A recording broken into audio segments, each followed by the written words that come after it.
జీవితంలో ఒక్కసారైనా దర్శించాలనుకునే అద్భుత యాత్ర కైలాస మానస సరోవర యాత్ర. పూర్తి వివరాల కోసం సంప్రదించండి Shri Gayatri tours and travels. నమస్తే, వెల్కమ్ టు అవర్ ఛానల్. నేను పద్మిని. ప్రస్తుతం పాటు సోషల్ యాక్టివిస్ట్ కృష్ణకుమారి గారు ఉన్నారు. మాట్లాడదాం. మేడం నమస్తే. మేడం నమస్తే. పేకాట రాయుళ్ళు సర్వసాధారణంగా వినే మాటే. ఇప్పుడు కొత్తగా పేకాట రాణులు అని కూడా ఖచ్చితంగా చెప్పుకోవచ్చేమో అనిపిస్తుంది. విశాఖలో ఈ ఘటన చోటు చేసుకుంది. ఒక భర్త తన భార్య అదే పనిగా పేకాడుతోందని చెప్పి వెళ్ళి పోలీస్ స్టేషన్ లో కంప్లైంట్ ఇవ్వడం జరిగింది. సో ఎలా చూస్తారు ఈ అంశాన్ని? అంటే మామూలుగా క్లబ్బులకి వెళ్ళిపోవటం, పేకాట్లు ఆడుకోవడం ఆడవాళ్ళు కూడా చేస్తూ ఉంటారు. కానీ ఒక వ్యసనంగా మారింది, నా భార్య ఇంకా మాట వినట్లేదు అని భర్త పోలీస్ స్టేషన్ వరకు వెళ్ళాడు అంటే ఆయన ఎంతో పాపం ట్రై చేసి ఉండాలి మారమని. సో ఎట్లా చూస్తారు మేడం ఈ అంశాన్ని? ధూమపానము, మద్యపానము, చతుర్ముఖ పారాయణం అంటే పేకాట. ఏమిటది? చతుర్ముఖ పారాయణం. చిత్రముఖ పారాయణం. చతుర్ముఖ చతుర్ముఖ 4 రకాల ముక్కలు ఉంటాయి కదా దాంట్లో. దాన్ని అలా అంటారా? చతుర్ముఖ పారాయణం అంటారు. ఈ 3 లక్షణాలు మహిళలు కూడా మేము ఉన్నాం అన్నట్లుగా ముందుకొచ్చేస్తున్నారు. ఇవాళ పరిస్థితులు ఎలా ఉన్నాయంటే, ఇప్పుడు మనం హైటెక్ సిటీ వైపు వెళితే గనక సాయంకాలాల టైంలో బయట నుంచొని అబ్బాయిలు అమ్మాయిలు సిగరెట్లు తాగుతూ ఉంటారు. అలాగే ఇప్పుడు ఈ మార్ట్లను వచ్చేసినాయి, వైన్ మార్ట్స్ అని వచ్చినాయి. అంటే పెద్ద పెద్ద సూపర్ మార్కెట్లు అన్నట్లు వైన్ మార్ట్, మందు దొరికే. ఇంతకు ముందు వైన్స్ అంటే అది ఎలా ఉంటాయంటే, అది షట్టరు దానికి ఏవో గందరగోళం. అక్కడ కూడా వెళ్తారు మేడం కొంతమంది, అంటే లో క్లాస్ వాళ్ళు వెళ్తారు, మార్ట్ని భరించలేని వాళ్ళు ఇక్కడ కూడా. అయితే ఇప్పుడు వైన్ మార్ట్లు వచ్చిన సందర్భంగా కేసీఆర్ పుణ్యం అంట చాలా అందమైన మాల్స్ లాగా పెట్టి మార్ట్లు ఓపెన్ చేశారు. అక్కడికి వెళ్ళి ఏంటి అంటే, మామూలుగా ఈ వైన్స్ లో ఏంటంటే మనం అడిగింది వాళ్ళు తీసుకొచ్చి ఇస్తారు మన చేతికి. ఈ మార్ట్లో మనమే లోపలికి వెళ్ళి ఓ బుట్ట పట్టుకొని వెళ్ళి మనకు సెలెక్ట్ చేసుకొని తీసుకుని వస్తే బిల్ వేసి ఇస్తారనమాట. ఇవి వైన్ మార్ట్లు. ఈ వైన్ మార్ట్ల దగ్గర హస్బెండ్ కార్లో కూర్చుని ఉంటాడు డ్రైవింగ్ సీట్ లో, వైఫ్ వెళ్ళి పట్టుకొస్తుంటది అనమాట. అంటే కల్చర్ అంత మారిపోయింది. ఈ ప్యాకెట్లు కూడా అంతే. ఇప్పుడు ఇళ్లల్లో సరదాగా మహిళలు కలిసి ఆడుకునే ఆట దగ్గర నుంచి, ఇవాళ క్లబ్బులకు వెళ్ళడం దగ్గర నుంచి, రిసార్ట్లకు వెళ్ళి పేకాట పార్టీలు చేసుకునేదాకా మహిళలు అభివృద్ధి చెందేశారు. అయితే దీనిలో భర్త గనక కాస్త చెప్పిన మాట వినేవాడైతే గనక భర్త ఆస్తులను కూడా కరిగించి, ఒకప్పుడు భార్య ఆస్తుల్ని కరిగించి సొంత ఆస్తుల్ని కరిగించి పేకాటలాడిన భర్తల స్థానంలో ఇవాళ భార్యలు కూడా ఆ స్థానాలను ఆక్రమించే పరిస్థితిలోకి ఇవాళ సమాజం వెళ్ళిపోయింది. పైగా ఇవన్నీ చాలనట్లు ఇప్పుడు ఫోన్లో పేకాట వచ్చేసింది.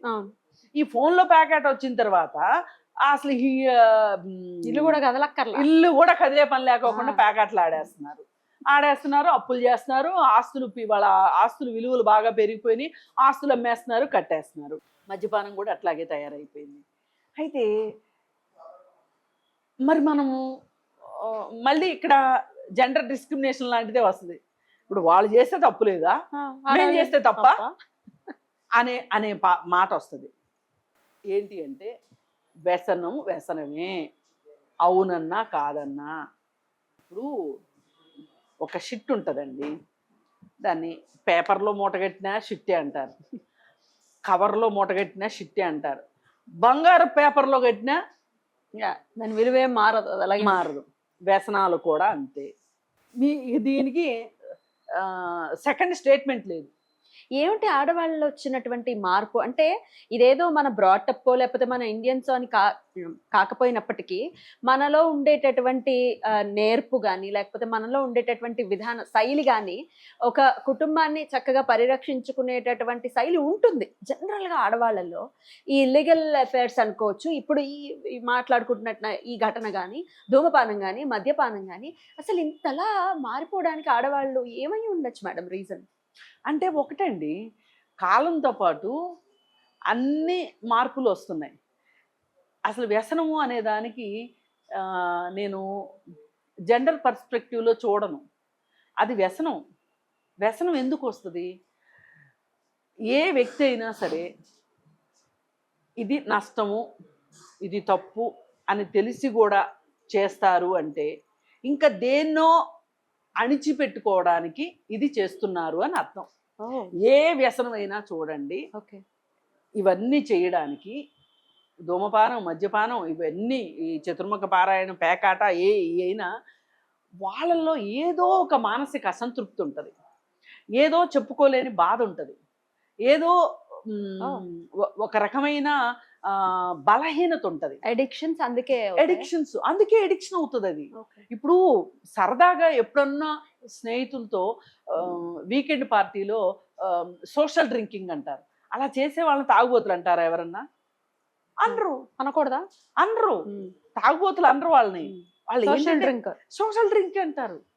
ఓ బాలసుబ్రహ్మణ్యం గారు ఒకసారి ఇంటర్వ్యూలో ఆయన అఫ్ కోర్స్ నేను డ్రింక్ చేస్తాను, సోషల్ డ్రింక్ చేస్తాను పార్టీల్లో ఎక్కడన్నా అని. పార్టీల్లో ఎప్పుడన్నా కొంచెం తాగడం వేరు, అదే పనిగా తాగి రోడ్ల మీద పడిపోవడం వేరు. డిఫరెన్స్ ఉంది రెండింటికి. అలా ఏవైనా ఒక అలవాటు ఒక దురలవాటుగా మారింది అంటే ఆ వ్యక్తి ఏదో ఒక మానసిక బలహీనతతో ఉన్నాడనే అర్థం. మానసికంగా బలవంతులైన వాళ్ళు ఈ అలవాట్లకి బానిసలుగా అవ్వరు. ఉపయోగపడే పనులేదో చేసుకుంటూ ఉంటారు. నష్టం, ఆరోగ్యానికి నష్టం, డబ్బులు నష్టం, ఇలా రకరకాల నష్టాలు. పైగా ఈ పేకాట అనేది ఆ మిగతా వాటన్నిటికంటే డేంజరస్ ఏంటి అంటే, పేకాట ఎందుకు పేకాట డేంజరస్ అంటే, వాళ్ళు ఆ ఆట ఆడినప్పుడు కొన్నిసార్లు గెలుస్తారు, కొన్నిసార్లు ఓడిపోతారు. ఆ గెలిచినప్పుడు వాళ్ళకి ఒక రకమైన సంతోషం బ్రెయిన్లో రిలీజ్ అవుతుంది, ఒక హ్యాపీ హార్మోన్ రిలీజ్ అవుతుంది. వాళ్ళు పదే పదే అది కావాలని కోరుకుంటారు. ఆ సంతోషానికి వాళ్ళు బానిసలు, పేకాటకు బానిసలు కాదు. అదేదో కిక్ ఇస్తుందేమో. కిక్ ఇస్తుంది, మంచి మాట. అది ఒక కిక్ ఇస్తుంది, ఆ కిక్కు వాళ్ళు బానిసలు. కిక్ మామూలుగా kick, it will kick your life అంతే. ఓకే. ఇదేంటి అంటే వాళ్ళకి ఈ ఒకసారి గెలుస్తారు, మళ్ళీ ఓడిపోయారు అనుకోండి, పదే పదే మనసు ఆ గెలిచినప్పుడు స్థితిని కోరుకుంటది. అందుకే మళ్ళీ మళ్ళీ ఆడతారు, మళ్ళీ మళ్ళీ ఆడతారు, మళ్ళీ మళ్ళీ గెలుస్తారు, మళ్ళీ మళ్ళీ ఆనందాన్ని పొందుతారు, మళ్ళీ మళ్ళీ ఓడిపోతారు, మళ్ళీ ఆనందాన్ని కోరుకుంటారు. ఇది ఒక సైకిల్. ఇప్పుడు క్యాసినోస్ ఉంటాయి, అక్కడ గడియారాలు ఉండవు. ఎందుకంటే ఆడు బయటికి వెళ్ళకూడదు కదా, రాత్రి పగలు తేడా తెలీదు, ఆడేస్తూ ఉంటారు, అక్కడే తింటారు, అక్కడే తాగుతారు, అక్కడే పడుకుంటారు. డబ్బులన్నీ అయిపోయేదాకా ఆడ అక్కడి నుంచి గంటిందాకా వీళ్ళు అక్కడే కూర్చుంటారు. అంటే ఇది ఆ మానసిక స్థితిని కోరుకోవడం ఆగిపోయేంత వరకు వాళ్ళు దానిలోంచి బయటపడరు. రైట్. రకరకాల సైకియాట్రిస్టులతో మీరు రకరకాల అంశాల మీద మాట్లాడుతూ ఉంటారు కదా, ఇది కూడా అక్కడ తెలుసుకున్నదే. ఇది కూడా అక్కడ తెలుసుకున్నదే. ఇలాంటి వాళ్ళు ఏమంటే మేము ఇదే పరిస్థితిలో ఉన్నాం, బయట పడాలి అంటే ఏమిటి, ఎట్లా మార్చుకోవాలి థాట్ ప్రాసెస్ అంటే వాట్ ఈస్ యువర్ సజెషన్? వాళ్ళని రీహాబ్ సెంటర్ లో పెట్టాల్సింది. దీనికి కూడా రీహాబిలిటేషన్ 100% రీహాబ్ సెంటర్ పెట్టాల్సిందే. అందుకే కదా ఎక్స్టెన్షన్స్ లేక ఎకరాలు అమ్ముకున్నారంటారు. ఇప్పుడు ఆ ముక్కల్లో రాజు రాణి అవి ఉంటాయి కదా, ఒక 3 ముక్కలు వరుసనే రావాలి వాళ్ళకి, రావాలి. అలాంటిదే ఇంకొకటి కూడా రావాలి. వస్తే ఆట ఆ మొక్కలన్నీ వాళ్ళు ఏదో గొడవ, దరిద్రపు గొడవ కదా, దరిద్రపు గొడవ. అయితే ఈ మొక్కలు వరుస క్రమంలో రావటాన్ని ఎక్స్టెన్షన్ అంటారు. ఎక్స్టెన్షన్. అయితే అరే ఒక్క ముక్క వచ్చుంటేనా నేను తిప్పేవాడిని, డబ్బులు నాకు వచ్చాయి అంటారు. అందుకే ఒక జోక్ ఉందనమాట, ఎక్స్టెన్షన్స్ రాక ఎకరాలు అమ్ముకున్నారు అని. అసలు మీకు తెలియదు, పేకాట క్లబ్బుల దగ్గర బయట డబ్బులు అప్పులు ఇచ్చేవాళ్ళు ఎదురుగా కూర్చుని ఉంటారు. వీళ్ళు వెళ్ళి వాళ్ళకు సంతకం పడేసి డబ్బులు తెచ్చుకుంటారు.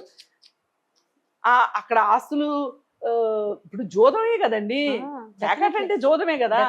మహాభారతంలో మరి ధర్మరాజు చేసింది ఏంటి? జోదం ఆడాడు. అందుకని ఏంటంటే ఈ అలవాటు ఆడవాళ్ళైనా మంచిది కాదు, మగవాళ్ళైనా మంచిది కాదు. ఎట్లా బయట రీహాబిలిటేషన్ అనేది రీహాబ్ పంపిస్తే అక్కడ ఏంటి అంటే వాళ్ళకి థెరపీస్ ఇస్తారు. రైట్. వాళ్ళ మైండ్ వైరింగ్ ఈ విధంగా తయారైపోయింది మైండ్. రీవైరింగ్ జరుగుతుంది, మీన్స్ రీ ఇంజనీరింగ్ చేస్తారు మైండ్ ని. మద్యపానం చేసే వాళ్ళైనా ధూమపానం పెద్ద లెక్క కాదులేండి, దాని గురించి పెద్ద ఎవరు పెద్ద చర్చించుకోరు. ఎక్కువ ఆరోగ్యం నష్టపోయేది కానీ, ధన నష్టం కానీ, కుటుంబంలో హింస. సిగరెట్ తాగి భార్యని హింసించేవాడు ఉండడు, మందు తాగి హింసిస్తాడు. పేకాడ ఆడటం కోసం గొలుసుల్లాకెళ్ళి ఇంట్లో డబ్బుల్లాకెళ్ళి నానా ఇది చేస్తారు. అందుకని ఆ రెండింటి విషయంలో ఏంటి అంటే వాళ్ళని రీహాబ్ సెంటర్స్ లో చేర్పించాల్సింది. అయితే ఇప్పుడు పోలీస్ స్టేషన్కి వెళ్ళి కంప్లైంట్ పెట్టారు కదా మేడం, ఎట్లాంటి చర్యలు తీసుకుంటారు పోలీసులు ఈ ఆడాళ్ళ మీద? చర్యలు అంటే అదే చెప్తారు, కౌన్సిలింగ్ చేస్తారు. కౌన్సిలింగ్ కి ఒక కౌన్సిలింగ్ లొంగితే భర్త పోలీస్ స్టేషన్ దాకా వచ్చేదాకా జరుగుతుందా? కౌన్సిలింగ్ కే లొంగుతుంది. అది అందుకని ఏంటంటే నిజంగా దీనికి పరిష్కారం కావాలి అంటే ఆమెను రీహాబ్ కి పంపడం తప్పితే కనీసం 2-3 నెలలు ఆ వాతావరణానికి ఆ స్నేహితులకి దూరం చేస్తే తప్పితే ఆ మహిళ బాగుపడేది లేదు. ఇవాళ చాలా మంది ఉన్నారు ఇట్లాంటి వాళ్ళు. ఏదో ఈ కేసు బయటకు వచ్చింది అంతే, బయటకు వచ్చింది. పైగా ఇక్కడ కూడా ఏదో రాజకీయం ఉండి ఉంటది, నేను అంతే అన్నానని ఏడుస్తారు కానీ ఇప్పుడు ఇలాగా గనక మహిళలు భర్తల మీద పోలీస్ స్టేషన్లకు వెళ్ళాలి, ఆడవాళ్ళు పురుషుల మీద అంటే అసలు పోలీస్ స్టేషన్లు ఖాళీ ఉంటాయా? ఇప్పుడు ఆమెను ఏదో ఎక్స్పోజ్ చేయాలి అనే ఒక కోపంతో అతను ఇవాళ వార్తల్లోకి ఎక్కాడు. కానీ నిజానికి నిజం మాట్లాడుకుంటే అసలు ఇలాంటి కేసులే ఆడవాళ్ళు పెట్టాలంటే ఎంతమంది మగాళ్ళు పోలీస్ స్టేషన్ లో కూర్చుంటారండి? అందుకని ఏంటంటే ఏదైనా వ్యసనం ఆడవాళ్ళకైనా మగవాళ్ళకైనా ఒకటే. తమ్ముడే పేకాడే, ఎవరు చేసినా తప్పే. ఆమెను రీహాబ్కు పంపడం తప్పితే మార్గం లేదు. Right madam, thank you so much. నమస్తే. నమస్తే.